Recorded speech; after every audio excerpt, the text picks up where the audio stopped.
البته این پیس پارتیکولیرمان خنده‌دار نیست، یه کمی طنزه دیگه در واقع، ولی خب یه جاهایش که به خصوص بر رول کورین یه جاهایش که میخواد دوتا رول بازی کنه، به قول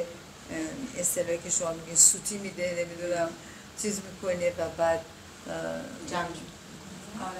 به خودش. دقیقا خانم دکتر، یعنی کاری که من کردم دقیقا من سعی کردم که اون صحنه های طنز رو برجستش کنم، بولد کنیم دقیقا و خنده بگیرم دیگه از تماشاچی و این خیلی خوبه. الان یواش یواش داره کار جا میفته و اون پرفکسیون ما، اون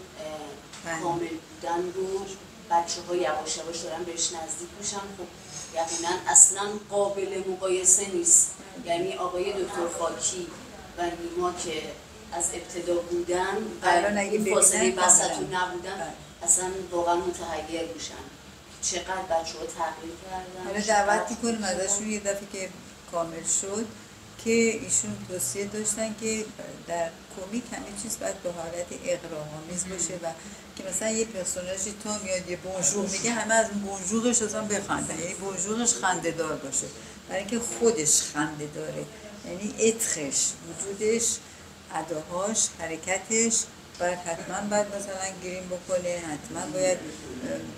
مثلا یه ریخت خودشو درست کنه که خنده دار باشه و اینا. حالا من توی این پرسوناژها مثلا دیدم که همه مدسن، اون مسئول تشییع جنازه، گاردین، اینا همه اون حالت طبیعی و خنده‌دارشون رو دارن و کورین هم که همینطوری تضاد رو داره. حالا میمونه رول شما